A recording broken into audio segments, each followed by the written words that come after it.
Indrajit study point में आप सभी का स्वागत है। हम पढ़ रहे हैं एनसीईआरटी क्लास 9 अध्याय 4 संस्थाओं का कामकाज भाग 3, जिसमें हम राजनीतिक कार्यपालिका के बारे में जानेंगे कि राजनीतिक कार्यपालिका क्या होता है। क्या आपको उस सरकारी आदेश की कहानी याद है जिसे हमने इस अध्याय की शुरुआत की थी? शुरुआत में ही हम जो विधेयक के बारे में पढ़ रहे थे कि 27% पिछड़े जाति के लिए, पिछड़े वर्ग के लिए आरक्षित किया जाए जगहों को सरकारी नौकरी में, चाहे सरकारी सेवा में। हमने पाया कि जिस व्यक्ति ने इस दस्तावेज पर हस्ताक्षर किए थे उसने यह फैसला नहीं किया था। वह केवल एक नीतिगत फैसले को लागू कर रहा था जिसे किसी और ने किया था, जो कोई और फैसला किया था। बीपी राव मंडल करके उनका नाम था, बीपी मंडल। तो बीपी मंडल के नाम से जाना जाने लगा उस विधेयक को मंडल विधेयक, जिसके तहत हम पिछड़े जाति के लिए, ओबीसी के लिए उसमें 27% आरक्षण की बात थी। तो ये एक आदमी का फैसला नहीं होता है, अलग अलग लोगों का फैसला होता है। हमने यह फैसला करने में प्रधानमंत्री की भूमिका देखी थी कि प्रधानमंत्री की भूमिका क्या है कोई भी फैसला करने में, क्योंकि विश्वनाथ प्रताप सिंह उस समय के तत्कालीन प्रधानमंत्री थे और उन्होंने ये बोला था कि अगर हम जीतते हैं तो हम ये विधेयक मंडल परिषद पार कर देंगे, मतलब पास कर देंगे। लेकिन हम यह भी जानते हैं कि अगर उन्हें लोकसभा का समर्थन नहीं होता तो यह फैसला नहीं कर सकते थे। इस अर्थ में वे सिर्फ संसद की मर्जी को लागू कर रहे थे। जो संसद चाहते था, जो संसद के लोग चाहते थे, जो लोगों के प्रतिनिधि चाहते थे, वही काम प्रधानमंत्री को करना पड़ता है। इसी तरह किसी भी सरकार के विभिन्न स्तरों पर हमें ऐसे अधिकारी मिलते हैं जो रोजमर्रा के फैसले करते हैं, लेकिन यह नहीं कह सकते कि वे जनता के द्वारा दिए गए सबसे बड़े अधिकारों का इस रूप में इस्तेमाल कर सकते हैं। यह भी सब कोई नहीं बोल सकता ना कि कोई गलत फैसला इसी तरह बिना पूछले कर देगा। इन सभी अधिकारियों को सामूहिक रूप से कार्यपालिका के रूप में जाना जाता है। सरकार की नीतियों को कार्यरूप देने के कारण उन्हें कार्यपालिका कहा जाता है। फिर से समझो, इन सभी अधिकारों को सामूहिक रूप से कार्यपालिका के रूप में जाना जाता है। सरकार की नीतियों के कार्यरूप देने के कारण उसे कार्यपालिका कहा जाता है। मतलब सरकार के किसी भी नीति का कार्यरूप देने के कारण ही उसे कार्यपालिका कहा जाता है। ये सवाल पूछा जाता है जिसका जवाब ये आप दे सकते हैं कि कार्यपालिका किसे कहते हैं। इस तरह जब हम सरकार के बारे में बात करते हैं तो हमारा तात्पर्य आमतौर पर कार्यपालिका से ही होता है। समझ गए? क्योंकि सरकार की बात करो तो मतलब कार्यपालिका, जिसको बोलते हैं संसद भवन, लोकसभा, उसी में हर चीज होता है। जितने भी बहस होने हैं सब उसी में होता है। राजनीतिक और अस्थायी कार्यपालिका की राजनीतिक और अस्थायी कार्यपालिका क्या है? किसी लोकतांत्रिक देश में कार्यपालिका के 2 सदन होते हैं, 2 हिस्से होते हैं। जनता द्वारा खास अवधि तक के लिए निर्वाचित लोगों को राजनीतिक कार्यपालिका कहते हैं। जो लोग सांसद होते हैं उन्हें राजनीतिक कार्यपालिका कहा जाता है। ये राजनीतिक व्यक्ति होते हैं जो राजनेता होते हैं, जो बड़े फैसले करते हैं। दूसरी ओर जिन्हें लंबे समय के लिए नियुक्त किया जाता है उन्हें अस्थायी कार्यपालिका कहा जाता है। प्रशासनिक सेवा कहते हैं उसे, अस्थायी कार्यपालिका या प्रशासनिक सेवा कहते हैं, जिनको किसी लंबे समय तक नियुक्त किया जाए। जैसे राज्यसभा में मंत्री बैठते हैं। लोक सेवाओं में काम करने वाले लोगों को सिविल सर्वेंट या नौकरशाह कहते हैं। जो बाकी लोग जो वहां पर काम करते हैं सिविल सेवा में, उन लोगों को क्या बोलते हैं? नौकरशाह बोलते हैं, जो हर फैसला लेने में सलाह देते हैं। यहाँ पर लिखा भी है, लोक सेवाओं में काम करने वाले लोगों को सिविल सर्विस या नौकरशाह कहते हैं। वे सत्ताधारी पार्टियों के बदलने के बावजूद अपने पदों पर बने बने रहते हैं। पार्टी कितना भी बदल जाए, जो नौकरशाह मतलब नौकरी पर होता है वो नहीं बदलता है, वो अपना रिटायरमेंट तक रहेगा। ये अधिकारी राजनीतिक कार्यपालिका के तहत काम करते हैं और रोजमर्रा के प्रशासन में उनकी सहायता करते हैं कि जिस तरह प्रशासन चलाना है, जिस तरह आपको यहाँ पर हर फैसले को लेना है, उसमें वहां के नौकरशाह सहायता करते हैं। क्या आप कार्यालय ज्ञापन, कार्यालय किसको बोलते हैं? ऑफिस को। तो क्या आप कार्यालय ज्ञापन के मामले में राजनीतिक और गैर राजनीतिक कार्यपालिका की भूमिका बता सकते हैं? हाँ तो बताइए, ना तो पूछिए कैसे हो सकता है। आप पूछ सकते हैं कि राजनीतिक कार्यपालिका को गैर राजनीतिक कार्यपालिका से ज्यादा अधिकार क्यों होते हैं। आप ये भी पूछ सकते हैं कि राजनीतिक कार्यपालिका को गैर राजनीतिक कार्यपालिका से ज्यादा अधिकार क्यों होते हैं। मतलब नौकरशाह जो वहां पर नौकरी पर रहते हैं, उनसे ज्यादा अधिकार जो नेता वहां पर आता है, मंत्री आता है, उनका अधिकार ज्यादा होता है इन सब से। क्यों होता है?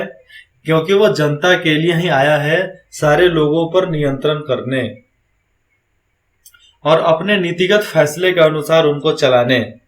मंत्री किसी नौकरशाह से ज्यादा प्रभावशाली क्यों होते हैं? मंत्री किसी नौकरशाह से ज्यादा प्रभावशाली क्यों होते हैं?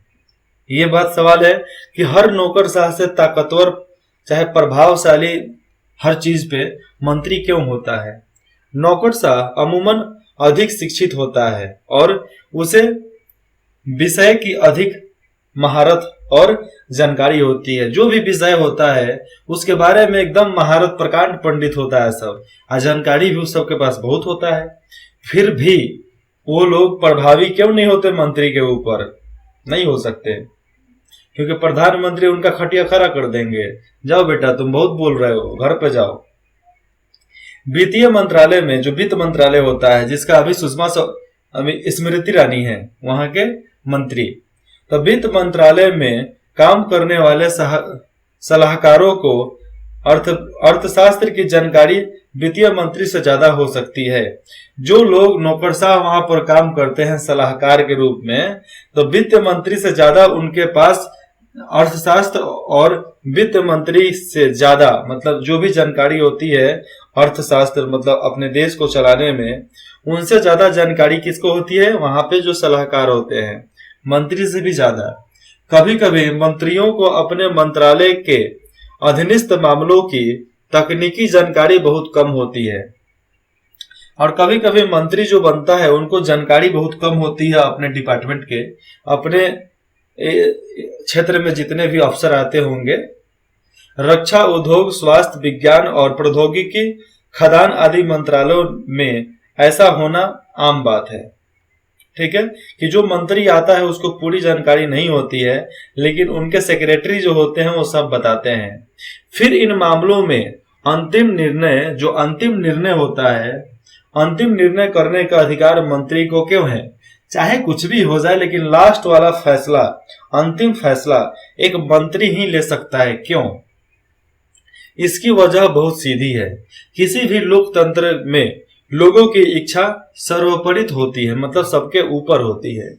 मंत्री लोगों द्वारा चुना गया होता है और इस तरह उसे जनता की ओर से उनकी इच्छाओं को लागू करने का अधिकार होता है। इसलिए मंत्री हर काम कर सकते हैं। वह अपने फैसले के नतीजे के लिए लोगों के प्रति जिम्मेदार होता है, क्योंकि अगर वो फैसला गलती लेता है तो नौकरशाह का तो नौकरी रहेगा, लेकिन इनकी मंत्रालय खत्म हो जाएगी। इसी वजह से मंत्री ही सारे फैसले करता है। मंत्री ही उस ढांचे और उद्देश्य को तय करता है जिसमें नीतिगत फैसले किए जाते हैं। जो भी फैसला हो उसमें आसानी से किया जाता हो, चाहे मुश्किल से, जितने भी फैसला लेने का हक है वो मंत्री को है। नौकरशाह बस सलाह दे सकते हैं, सलाहकार बस सलाह दे सकते हैं, उससे ज्यादा कुछ नहीं कर सकते हैं। किसी मंत्री से अपने मंत्रालय के मामलों का विशेषज्ञ होने की कतई उम्मीद नहीं की जा सकती। फिर से सुनो, मंत्री से अपने मंत्रालय के मामले का विशेषज्ञ होने की कतई उम्मीद नहीं की जा सकती। मतलब किसी भी मंत्री से ये उम्मीद करना गलत बात है कि इस मंत्रालय की सारी जानकारी उसको नहीं होता है, क्योंकि जो नया बनता है उसको धीरे धीरे सीखना ही पड़ता है। सभी तकनीकी मामलों पर मंत्री विशेषज्ञों की सलाह लेते हैं, जो वहां के नौकरशाह होते हैं, डीएम, एसपी, कमिश्नर। लेकिन विशेषज्ञ अक्सर अलग अलग राय रखते हैं, या फिर वे एक से अधिक विकल्प मंत्री के सामने पेश करते हैं। मतलब एक नहीं, एक से अधिक बातों को सामने लाते हैं, अलग अलग डिपार्टमेंट में बांट देते हैं। मतलब एक ही बात को 100 तरीके से समझाया जाता है कि मंत्री जो समझ जाए उसको पास कर देवे। मतलब समझ लो कोई कानून पास करना है तो एक बोलेगा कि इसमें ये फायदा है, दूसरा बोलेगा इसमें ये फायदा है, तीसरा बोलेगा कि इसमें इतना सा फायदा हो सकता है। मंत्री बाद में सुनेगा, कहेगा चलो भाई कोई बात नहीं, इन सबको मिलाओ और एक पेपर बनाओ। एक पेपर बनेगा तो पढ़ा जाएगा कितना कितना कितना हुआ। अब उसके बाद से ये रिपोर्ट कहाँ जाएगा? गृह मंत्रालय में जाएगा। तो गृह मंत्री उसको देखेंगे, उसके बाद से प्रधानमंत्री के पास जाएगा, प्रधानमंत्री देखेंगे, फिर राष्ट्रपति के पास जाता है बाद में। उसके प्रधानमंत्री पहले लोकसभा में पास करवाएंगे, उसके बाद से राज्यसभा में पास होगा, फिर जाएगा कहाँ? राष्ट्रपति के पास, और वो सिग्नेचर किए कि कानून बना, उसके पास से सुप्रीम कोर्ट भी कुछ नहीं कर सकता। मंत्री अपने उद्देश्यों के मुताबिक ही निर्णय लेता है, और मंत्री का जो मन करे वही निर्णय लेता है। उससे किसी को लेना देना नहीं है कि कोई क्या बोलता है क्या नहीं बोलता है। जो उसको आदेश मिलेगा प्रधानमंत्री की तरफ से वही काम वो कर देगा। दरअसल ऐसा हर बड़े संगठन में होता है जो पूरे मामले को भली भांति समझते हैं। वे ही सबसे महत्वपूर्ण फैसले करते हैं, विशेषज्ञ नहीं करते। मंत्री ही सब फैसला करता है, विशेषज्ञ नहीं करता है।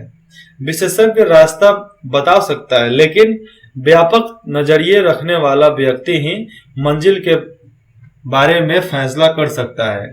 देखो, जो सलाहकार होते हैं वो रास्ता बता सकते हैं, लेकिन चलना उस व्यक्ति को पड़ता है अपने नजरिए के साथ। चाहे वो नजरिया अच्छा हो चाहे गलत हो, गलत हो तो भी उसका ही जाएगा, और अच्छा हो तब भी उसी का ही जाएगा।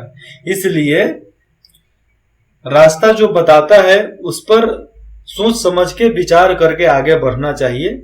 यही नीति कहती है, यही नीतिगत फैसला होता है। तो मंत्री अपने फैसला खुद करता है, बाकी सबसे सलाह लेता है। सलाहकार वो फैसला नहीं कर सकता। लोकतंत्र में निर्वाचित मंत्री इसी व्यापक नजरिए वाले व्यक्ति की भूमिका निभाते हैं, और लोकतंत्र में ये जो व्यापक नजरिए मंत्री इसी व्यापक नजरिए की भूमिका निभाकर आगे अपना कार्यभार संभालते हैं। एडिशन एंड सब्सट्रैक्शन, जोड़ एंड घटाव। प्रधानमंत्री और मंत्री परिषद, और प्रधानमंत्री और मंत्री परिषद दो होते हैं। प्रधानमंत्री का अलग कैबिनेट होता है, मंत्री परिषद का अलग कैबिनेट होता है। प्रधानमंत्री प्रधान मंत्रालय को चलाते हैं, और मंत्री परिषद को गृह मंत्रालय की तरफ से चलता है। तो प्रधानमंत्री का अलग बिल्डिंग और गृह मंत्री का अलग बिल्डिंग होता है। प्रधानमंत्री का एक पूरा अलग कंपार्टमेंट होता है, अलग उनका सब चीज होता है, और गृह मंत्री का एक अलग होता है जिसमें सारे मंत्रालय होते हैं। और सारे मतलब गृह मंत्रालय के इर्द गिर्द में ही उसी भवन में दूसरा मंत्रालय होता है। एकदम पूरा जितना भी मंत्रालय हो गया सब आपको वहीं मिलेगा। इस देश में प्रधानमंत्री सबसे महत्वपूर्ण राजनीतिक संस्था है। फिर भी प्रधानमंत्री के लिए कोई प्रत्यक्ष चुनाव नहीं होता। क्यों नहीं होता? राष्ट्रपति प्रधानमंत्री को नियुक्त करते हैं, लेकिन राष्ट्रपति अपनी मर्जी से किसी को प्रधानमंत्री नियुक्त नहीं कर सकते। अब देखो, प्रधानमंत्री को राष्ट्रपति नियुक्त कर सकते हैं, लेकिन अपने मर्जी से उसे नियुक्त नहीं कर सकते हैं। अब प्रधानमंत्री का कभी इलेक्शन ही नहीं होता ना, कभी चुनाव ही नहीं होता उनका। चुनाव कब होता है? मतलब जो इलेक्शन होता है तो इलेक्शन सांसद लोगों के लिए होता है। तो प्रधानमंत्री भी सांसद के रूप में खड़े होते हैं, वो भी जीत जाते हैं तो वो लोकसभा में जाएंगे, और लोकसभा में बहुमत उनको मिलेगा तो ही वो प्रधानमंत्री बन सकते हैं, नहीं तो नहीं बनेंगे।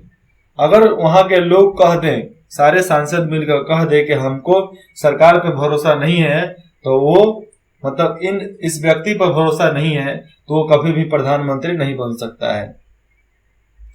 लेकिन किसी एक व्यक्ति के अंदर में सारे सांसद हो तो वो बेझिझक प्रधानमंत्री बन सकता है, क्योंकि सारे लोग उसके समर्थन में ही खड़े रहते हैं।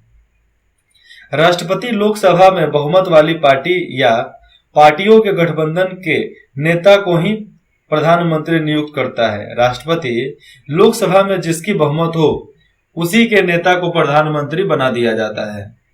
अगर किसी एक पार्टी या गठबंधन को बहुमत हासिल नहीं होता तो राष्ट्रपति उसी व्यक्ति को प्रधानमंत्री के रूप में नियुक्त करता है जिसे सदन में बहुमत हासिल होने की संभावना होती है।